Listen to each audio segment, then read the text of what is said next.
බෞද්ධයා කියන එකේ ලොකු අර්ථයක් තියෙනවා. ඒ කියන්නේ දැන්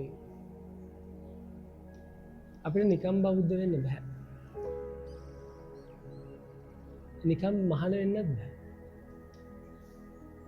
දැන් බෝධිසත්වෙක් බෝධිසත්ව කාලේ එක මොහොතක අපි දන්නවනේ සතර පෙර නිමිති දකින්නවා කියලා. එතකොට එයාට කොච්චර පාරමිතා ශක්තියක් තියෙනවද කියන්නේ මේ මොහොත ප්‍රමාණවත් කියනවා.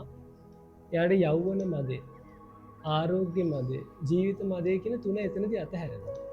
එන්නේ අපිට තියෙනනේ යෞවන මදේ, ආරෝග්‍ය මදේ, ජීවන මදේ. අපි ලෙඩ වෙන්න එකක් නැහැ. අපි වයසට යන එකක් නැහැ කියලා හිතුවට වයසට යනවා කියලා මේ මොහොතේ ඇතුලේ තියෙනවානේ මදයක්. එතකොට මේ මදේ එතන දුර වෙනවා. ඒ දුරු වීම නිසා තමයි බෝධිසත්වෙක් ආර්ය පරිශ්‍රණය පටන් ගන්නේ. ආර්ය පරිශ්‍රණයක් කියන්නේ මොකක්ද? ආර්ය පරිශ්‍රණයක් කියන්නේ ලෙඩ වෙන ස්වභාවයෙන් යුක්ත විඳලා අපි කරන්නේ ලෙඩ වෙන ස්වභාවයට අයිති දෙයක්. නමුත් ආර්ය පරිශ්‍රණය කියන්නේ ලෙඩ වෙන ස්වභාවයෙන් යුතු කෙනෙක් ලෙඩ නොවී ඉන්න ස්වභාවයට අයිති දෙයක් සඳහා පරිශ්‍රණය කරනවා.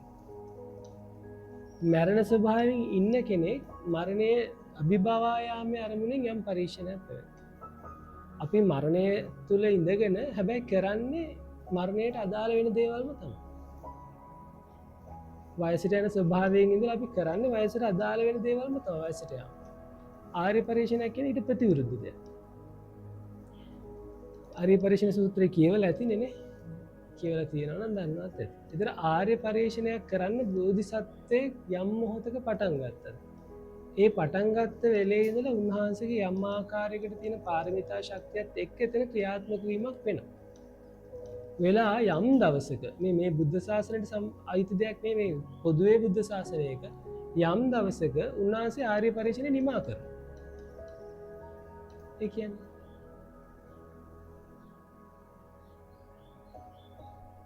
ලෙඩවීමට අයිති නැති, වයසට යාමට අයිති වෙන්නේ නැති, ඉපදීමට මරණයට අයිති වෙන්නේ නැති දෙයක් සොයාගන්න. ඒ ආර්ය පරිශ්‍රණය නිමාවක් තියෙනවා.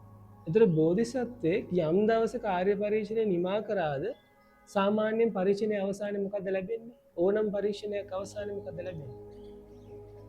නිගමනයක් ලැබෙනවනේ. පරිශ්‍රණයක් කරාම නිගමනයක් ලැබෙනවා. අපිට විද්‍යාත්මක පරිශ්‍රණයක් කරා අපි දන්නා මේ පරිශ්‍රණය අවසන් වුණාම යම් නිගමනයක් ප්‍රතිඵලයක් නිගමනයක් තියෙනවා. ඒතර මේ බුද්ධ ශාසනයේ ආර්ය පරිශ්‍රණයේ නිගමනය මොකක්ද?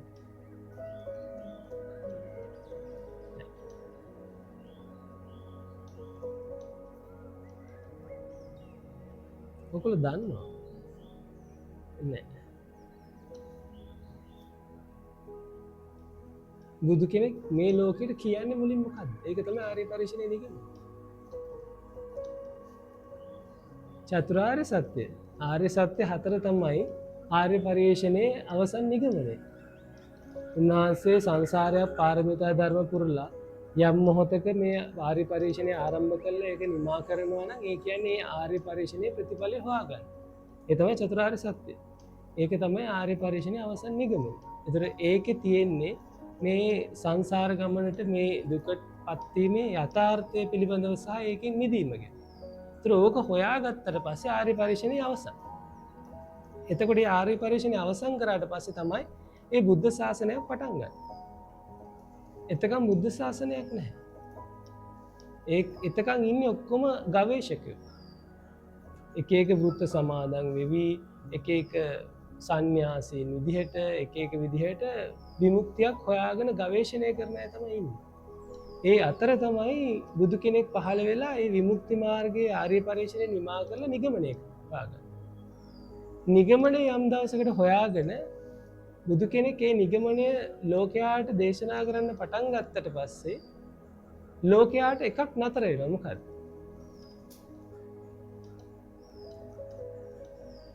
ආර්ය පරිශ්‍රණය නතර වෙනවා. දැන් කෙනෙක් ආර්ය පරිශ්‍රණය දැන් අපි සරල උදාහරණයක් ගමු. පරිප්පු වල ප්‍රෝටීන් තියෙනවා. ඔයාලා පරීක්ෂණ පවත්වනවා. යම් කිසි කෙනෙක් ඒ පරීක්ෂණය කරලා නිගමනයක් කියලා කියනවා පරිප්පු වල ප්‍රෝටීන් තියෙනවා කියලා. අපි මොකද්ද කරන්නේ? ඒක ප්‍රයෝජනෙට ගැනීම.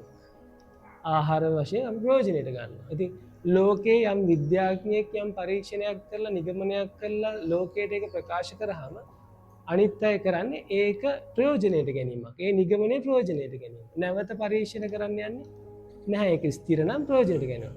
එතකොට යම් මොහොතක අපිට මේ චතුරාර්ය සත්‍ය වශයෙන් නිගමනයක් විදිහට බුදුරජාණන් වහන්සේ පෙන්වපු ආර්ය පරිශ්‍රණයේ නිමාව පිළිගන්න පුළුවන් මානසිකත්වයක් ආවා කියලා හිතන්නකෝ යම් මොහොතක. දුක කියලා ආර්ය සත්‍යයක් තියෙනවා. දුකට හේතු වෙන තෘෂ්ණාව කියලා ආර්ය සත්‍යයක් තියෙනවා. ඒතර මේකේ නිමාවක් මේ තණ්හාව නිරෝධය කිරීමේ නිමාවක් තියෙනවා. ඒකට මාර්ගයක් තියෙනවා කියලා පෙන්වුවාම යම් මොහොතක බීජයක් හරි පැලවුණා කියලා හිතන්නකෝ මේ හිතේ මේක හරි කියලා. දැන් අපිත් ගවේෂණය කර කර හොයා යනවා. මොකක්ද ඇත්ත මොකක්ද විමුක්තිය හොයා ගියම අපිට හම් වෙන බුද්ධ වචන. එතකොට අපිට හිතුනොත් යම් මොහොතක මෙන්න මේකයි මේකේ නිමාව කියලා අන්න එදා ඉඳලා ඒක පිළිගත්තා නම් කවුරු හරි ඒ කියන්නේ අනුගාමිකත්වයට පත් වුණා නම් මේ චතුරාර්ය සත්‍ය කෙරෙහි අන්න එයා බෞද්ධයෙක්. එයාට ආර්ය පරිශ්‍රණයක් නැහැ. එයාට ආයේ තියෙන අනුගමනය කළ යුතු ප්‍රතිපදාවක් විතරයි. එයා මේ බුද්ධ ශාසනය කෙනෙක්. දැන් කවුරු හරි පැවිදි වෙනවා කියන්නේ. එතකොට එයා සබ්බ දුක්ඛ නිස්සරණ නිබ්බාන සත්‍ය කරණත්තායි මං කාසාවන් ගහෙත්වා පබ්බාජේත මං බන්තේ කියලා සිවුරු පිරිකර අරගෙන ඉවෙලා පැවිද්ද ගත්තානේ. නමුත් පැවිද්ද ලැබෙන්නේ සරණාගම. ඒතර සරණාගමණයෙන් පැවිද්ද ලැබෙනවා කියන්නේ එයා චතුරාර්ය සත්‍ය පිළිගත්තා කියන්නේ.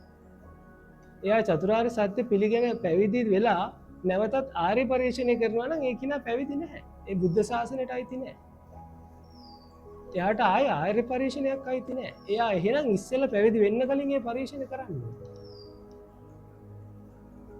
ඒ පරිශ්‍රණය ටික කරලා තමයි එයා එහෙනම් තාම මට බුදුරජාණන් වහන්සේ තාම වචනේ විශ්වාස නැහැ. එහෙනම් මම සියලු පරිශ්‍රණ තාම කරනවා කියලා කර ඉඳලා චතුරාර්ය සත්‍ය කෙරෙහි විශ්වාසය ආවට පස්සේ නම් පැවිදි වෙනවා. පැවිදි වුණා කියන්නේ හෝ බෞද්ධයෙක් බවට පත් වුණා කියන්නේ එයා චතුරාර්ය සත්‍ය පිළිගත්තා. චතුරාර්ය සත්‍ය පිළිගත්ත කියන්නේ යාට තියෙන එක දෙයයි දුක්ඛාරය සත්‍ය සත්‍ය වශයෙන් තේරුම් ගැනීමයි. ඒකට හේතුව තණ්හා වෙච්ච එක ප්‍රහාණය කරන්න ඕනේ ප්‍රතිපදාවක් තියෙනවා. ඒ ප්‍රතිපදාව පිරීමයි කියන එක විතරයි. ආයි පරිශ්‍රණයක් කිරීමක් නැහැ. ඒතර අපි කවුරු හරි බෞද්ධයෙක් කියලා අපේ ඇතුළාන්තයට යම් මොහොතක එනවනම් ඒ මොහොතේ අපි බුදුරජාණන් වහන්සේ අච්චර සාරාසංඛ්‍ය කල්පලක්ෂය පාරමිතා පුරලා ඊට පස්සේ යම් කාලයක් දුෂ්කර ක්‍රියා කළා මේ මහන්සියලා වීරියක් අරගෙන ආර්ය පරිශ්‍රණය නිමා කළා යම් ආර්ය සත්‍යයක් ලෝකෙට පෙන්වනවා නම් මේකයි සත්‍ය මෙන්න පරිශ්‍රණය නිමාව කියලා. ඒක පිළිගත්තා නම් මොහොතක හදවතින්ම ඒ කෙනා බෞද්ධයෙක්.